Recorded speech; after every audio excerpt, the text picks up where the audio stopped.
Շնորհակալ եմ, հատկապես նրա համար, որ դուք ենթադրեցիք, որ ես շատ բան ունեմ ասելու, բայց ես կսահմանափակվեմ ժամանակի մեջ։ Շնորհակալություն այս նախաձեռնության համար, առողջ տրամադրություններին ընթացք տալու համար։ Միանգամից ասեմ, որ ինձ մի քիչ տխրեցրեց, որ ոմանք կանխատրամադրված են, ոչ մեկի չհամագործակցել, ճիշտ ճանապարհ չէ։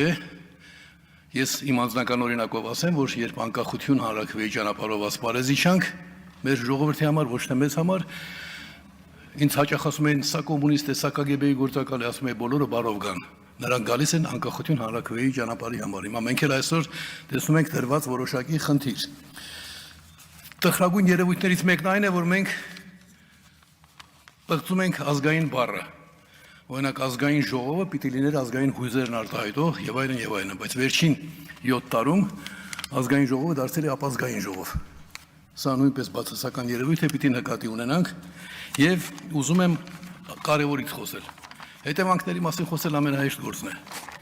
Մենք բոլորս զոհնենք սահմանադրական դավադրության։ Եվ որևէ մեկի հատկապես նշել չեմ ուզում, բայց 2015 թվականին ես ասել եմ, երբ դուք ժողովրդին զրկեցիք իշխանության տարանջատման սկզբունքով սահմանադրություն ունենալուց, երբ ժողովուրդը պիտի ընտրի պարլամենտական մեծամասնություն եւ հետո դա էլ նշանակի մեկին ու դառնան մեկ թիմ, այսինքն հիմնական գործադիր եւ օրենսդիրի միջև իրար վերահսկելու կարողականությունը վերացրինք։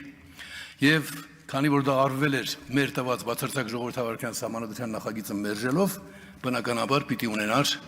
շատ ծանր հետևանքներ։ Այն ժամանակ ահավոր է գրել էի, երբ վաղը մաս երկիրը տալու կլինեք թշնամուն, այն ժամանակ կհիշեք, թե ինչի մասն էի ասում։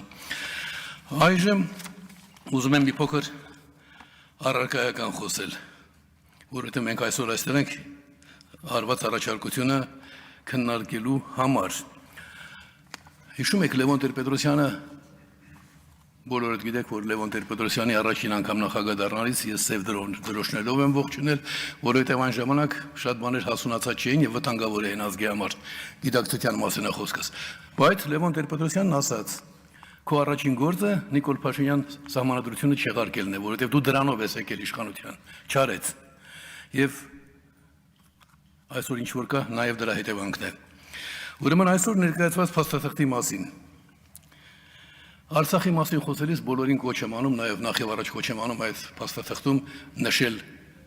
կոնկրետ ցեղասպանություն։ Բոլոր միջազգայնագետները, ցեղասպանագետներն ասում են Արցախում կատարվածը ցեղասպանություն է։ Եվ էթնիկ զտումից խոսելով, թեկուզ մասամբ եւ այն ասելով, մենք հակառակորդի թշնամու ջրաղացին ջուր ենք լցնում։ Երկրորդ, տնտեսական խնդիրների մասին շատ մակերեսային է խոսված, մինչդեռ ժողովուրդը ենթարկվում է ահավոր հարկային եւ տնտեսական տերորի։ Կուզեի, որ այդ հատվածում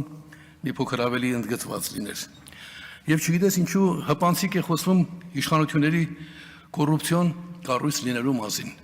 Մեր իշխանությունները, ես սա արդեն ասում եմ փաստերի լեզվով, որովհետև այդ ուղղությամբ որոշակի քայլեր եմ կատարել, մենք շատ հաճախ խոսում ենք հանրային ճնշման մասին, խոսում ենք քաղաքական գործելակերպի մասին, եւ հաճախ մոռանում ենք, որ կա նաեւ իրավական ճանապարհ։ Ես իրավական ճանապարհն ընտրել եմ, ԱԻՄ ընտրել է այդ ճանապարհը, մենք արդեն ներկայացրել ենք որոշակի մեղադրանք, կա սահմանադրական օրենք կուսակցությունների մասին, որի 21-րդ հոդվածի 5-րդ կետն ասում է, պետական կառավարման մարմինները պարտավոր են քննարկել։ Ես միայն մի դեպքի մասին խոսեմ, 3 կարևոր փաստարկներ կան, բայց միայն մեկ խնդիր, 4 անգամ Նիկոլ Փաշինյանը եւ իր արտարադատության նախարարությունը ստացել են սահմանադրական բարեփոխումների վերաբերյալ փաստաթղթեր եւ չեն քննարկել, պարտակել են։ Սա իշխանության չարաշահում է։ Իշխանության չարաշահում, որը ուղեկցվել է պետության հաստված ծանր վնասներով, որովհետեւ իրենք իրենց նորմատիվ ակտերով ժամկետ էին նշում եւ այդ ժամկետում իրենց նշած գործերը չէին կատարում։ Եվ այդպես մի քանի անգամ փոփոխություններ եղան։ Քանի որ դա ուղեկցվել է ապօրինի աշխատավարձ տալով, ուրեմն արտարադատության նախարարության համակարգը նույնպես ընդգրկված է սրանում։ Քանի որ իրավաբան կոչվածները ստացել են ապօրինի աշխատավարձ, այսինքն եթե դու գործը չես կատարել, ուրեմն ապօրինի աշխատավարձ ես ստացել։ Նրանք էլ են հանցախմբի մաս կազմում։ Այսպիսով, մենք լավագույն դեպքում ինչպես դատախազը կասեր, իսկ դատախազ Վարդապետյանը արդեն պաշտոնապես իրեն հայտարարել է կոռուպցիոն հանցախմբի հովանավոր եւ պաշտպան։ Եթե հակակոռուպցիոն կոմիտեն արձագանքեց մեր նամակներին եւ գոնե գրեց, որ գիտեք, փաստեր չկան, ինչ փաստ պիտի լինի, քեզ ասում ենք, տրվել է սահմանադրական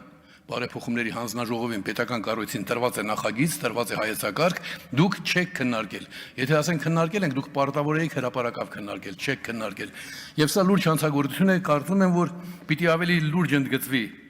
կոռուպցիոն հանցախումբ լինելու մասին, եւ դա դառնա գլխավոր գործոնը։ Անաչառությունը պահանջում է, որ մենք միայն իշխանությունների վրա միայն իշխանություններին չդատապարտենք այն եզրը, որ իշխանությունների կամքով որոշ դաշնակիցներ այլևս դաշնակից չեն։ Այդ դաշնակիցների հիմնական մասը ճակերտավոր դաշնակից էին։ Ուզում եմ, որպեսզի փաստաթուղթը ավելի հզոր դառնա, ավելի անաչառ, այդ մասում ճշտում կատարել, դուք դեռ ժամանակ ունեք,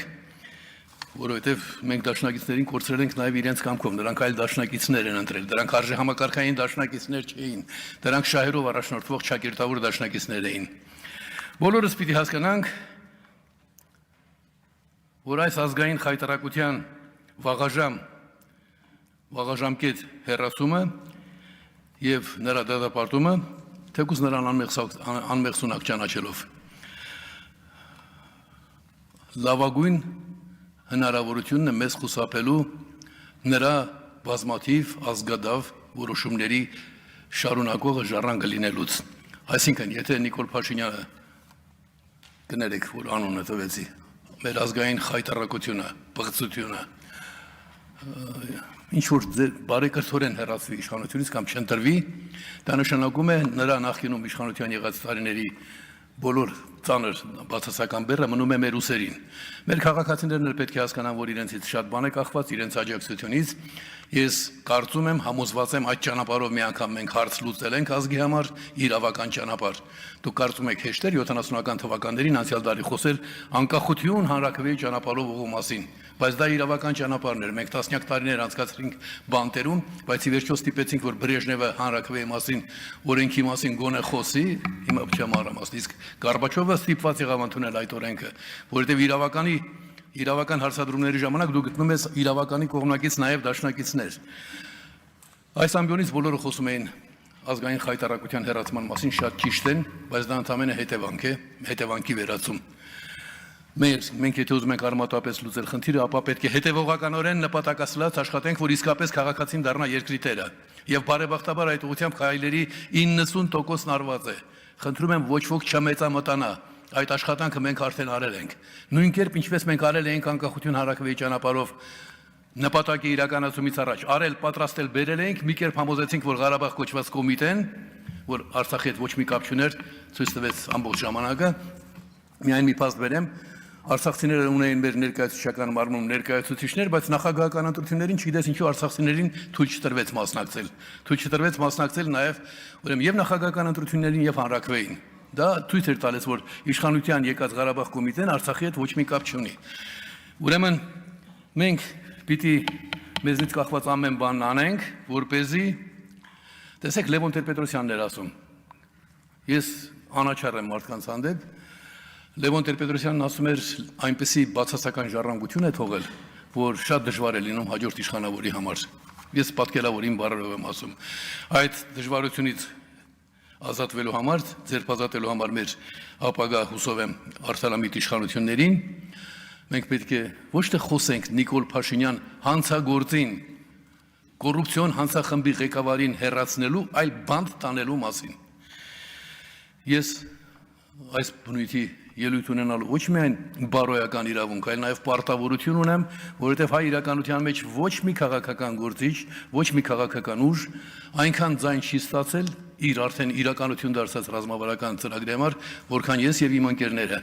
Նրանք ովքեր կենթանի չեն, նրանց հիշատակն արդարացնելու համար մենք պարտավոր ենք հետևողականորեն աշխատել այն ուղղությամբ, որ ազգային խայտառակությունն ու պղծությունը ստանա իր արժանի պատիժը, այլապես մենք ապագա չունենք։ Շնորհակալություն։